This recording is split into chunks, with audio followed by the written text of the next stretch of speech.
E and F are points on the side PQ and PR respectively of triangle PQR. Check the ratios and state whether PF PE is parallel to QR. ಚಿತ್ರ ಕೊಡಿಸಿಲ್ಲ, ಚಿತ್ರ ಬಿಡಿಸ್ಕೊಳೋಣ. So ನೀವೇ ಚಿತ್ರ ಬಿಡಿಸ್ಬೇಕು ಅಂತ ಹೇಳಿದ್ರೆ ಯಾವತ್ತಿದ್ರು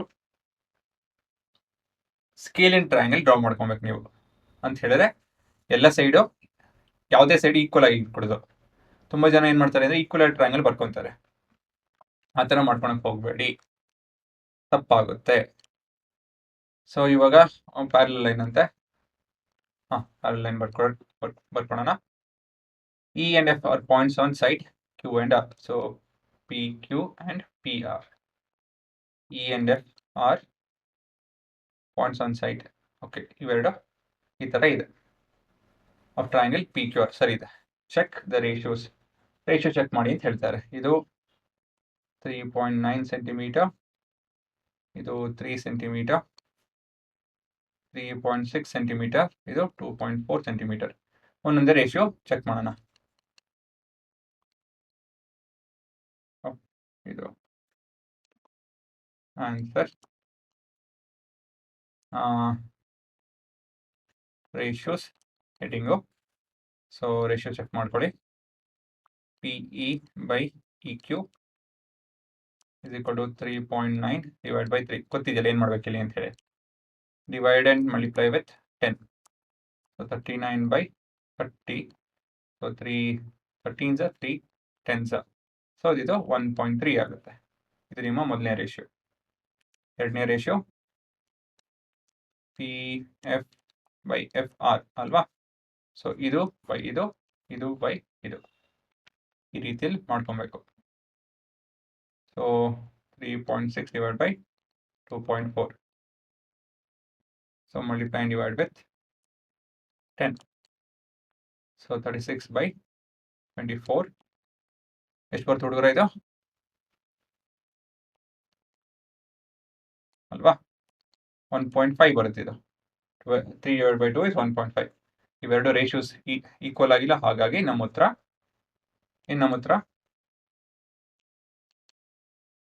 as PE is equal to EQ is not equal to PF by FR as per converse of BPT.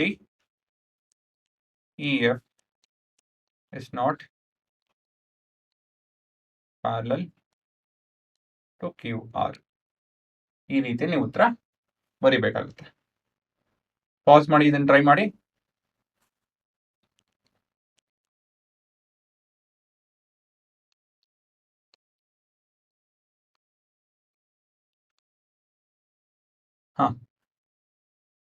ಇದನ್ನು ಅದೇನೆ, ಬಟ್ ಇಲ್ಲಿ ಚಿತ್ರ ಇದೇ ಚಿತ್ರ, ಬಟ್ ವ್ಯಾಲ್ಯೂಸ್ ಬೇರೆ ಬೇರೆ ಇದೆ. ಸೊ ಅದನ್ನ ತಿರ್ಗಾ ಮತ್ತೊಂದ್ಸತಿ ಬರಿಬೇಕಾಗುತ್ತೆ. So erase and erase. ಇದು 4 ಸೆಂಟಿಮೀಟರ್, ಇದು 8 ಸೆಂಟಿಮೀಟರ್, ಅಲ್ಲ ಅದಲ್ಲ 8 ಸೆಂಟಿಮೀಟರ್, 8 ಸೆಂಟಿಮೀಟರ್, 4.5 ಸೆಂಟಿಮೀಟರ್, ಇದು 9 ಸೆಂಟಿಮೀಟರ್. ನೀವು ಕರೆಕ್ಟಾಗಿ ನೋಡ್ತು ಅಂದರೆ ಎರಡು ಈಕ್ವಲ್ ಆಗಿದೆ. ಸರಿನಾ? ಹೇಗೆ ಅಂತ ನೋಡ್ತೀನಿ. PE ನಿಮ್ಮ ಮೊದಲನೇ ratio PE by EQ 4 by 4.5. ಅಲ್ಲಿ multiply and divide by 2.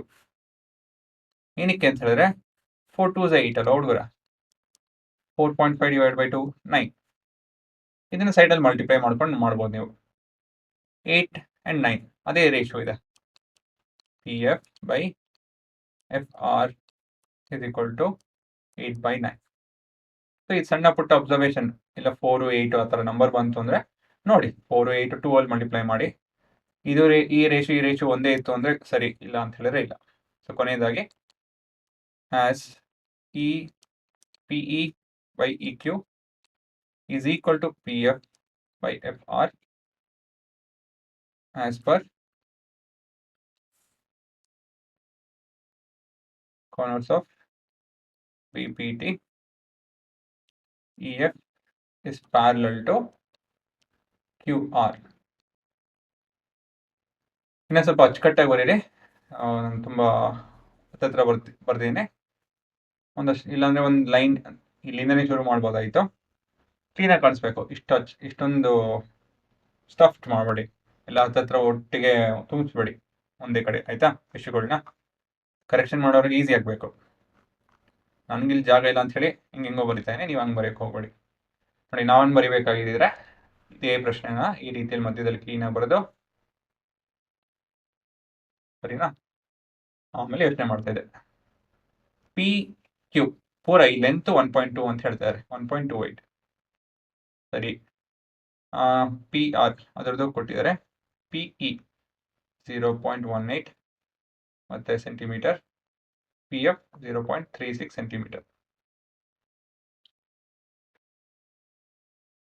E Q ಗೊತ್ತಿಲ್ಲ, ಎಫ್ ಆರ್ ಗೊತ್ತಿಲ್ಲ, ಬಟ್ ಕಂಡುಹಿಡಿಯಬಹುದು. ಹೇಗೆ? ಸಿಂಪಲ್,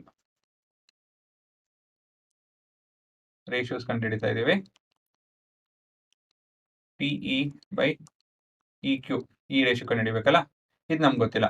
ಪಿ ಬಂದು 0.18, ಬಟ್ ಇದು ಹೇಗೆ ಬರುತ್ತೆ ಅಂತ ಹೇಳಿದ್ರೆ ಪಿ ಕ್ಯೂ ಮೈನಸ್ ಪಿ ಇಷ್ಟೇ, ಈ ಥರ ಮಾಡ್ಕೊಳ್ಳಿ ಅಷ್ಟೇ. 0.18 ಡಿವೈಡ್ ಬೈ 1.28 ಮೈನಸ್ 0.18, ಇದೆಷ್ಟು ಬರುತ್ತೆ ಹುಡುಗರ? 0.18 ಡಿವೈಡ್ ಬೈ ಇದು 0, ಇದು 1, 1.1 ಬರುತ್ತೆ ಅಲ್ವಾ? ಸೊ ಇದನ್ನು ಇವಾಗ ಮಲ್ಟಿಪ್ಲೈ ಡಿವೈಡ್ ವಿತ್ ಎಷ್ಟು ಮಾಡಬೇಕು? 100. ಇದೊಂದು 0 ಹಾಕೋಣ. ಏನಕ್ಕೆ ಅಂತ ಹೇಳಿದ್ರೆ ಇಲ್ಲಿ ಡೆಸಿಮಲ್ ಆದಮೇಲೆ 2 ನಂಬರ್ ಇದೆ, 2 ಡಿಜಿಟ್ ಇದೆ, ಹಾಗಾಗಿ ಇದು ಉಪಯೋಗ ಬರುತ್ತೆ. 18 divide by 110. So 2 9s 255s. ಇನ್ನೇಂದ್ರಲ್ಲಿ ಹೋಗುತ್ತಾ? ಇಲ್ಲ, ಇಷ್ಟು ಸಾಕು, ನಿಲ್ಸೋಣ. ಮುಂದಕ್ಕೆ ಪಿ ಎಫ್, ಪಿ ಇ ಇಲ್ಲ, P F by F R is equal to 0.36 divided by PR minus FPF. 0.36 divided by PR is 2.56 divided by 0.36. So 0.36 divided by ಎಷ್ಟು ಬರ್ತಿದೋ 2.2. So ಇಲ್ಲೂ ಕೂಡ 100 ಮಾಡ್ಕೊಳ್ಳಿ. ಸೊ ಏನಕ್ಕೆ ಅಂತ ಗೊತ್ತಲ್ಲ, 2 ಡೆಸಿಮಲ್ ಆದಮೇಲೆ 2 ನಂಬರ್ ಇದೆ. ಇದು 36, ಇಲ್ಲೊಂದು 0 ಹಾಕೊಳ್ಳಿ, 220 ಆಗುತ್ತಿದೆ. ಸೊ ಇದನ್ನು ಕೂಡ 2 ಅಲ್ಲಿ ಡಿವೈಡ್ ಮಾಡ್ಬೋದು, ಇಲ್ಲೊಂದು 4 ಅಲ್ಲಿ ಮಾಡ್ಕೊಳ್ಳಿ. 4 9s 455. ಇವೆರಡು ರೇಷಿಯೋ ಒಂದೇನೆ, ಹಾಗಾಗಿ ಈ ಕಾಪಿ ಪೇಸ್ಟ್ ಮಾಡ್ಬೋದು ನಾನು.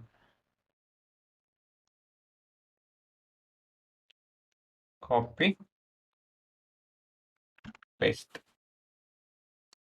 ಡನ್. ಪಾಸ್ ಮಾಡ್ಕೊಂಡು ನೋಡೋರು ನೋಡ್ಬೋದು.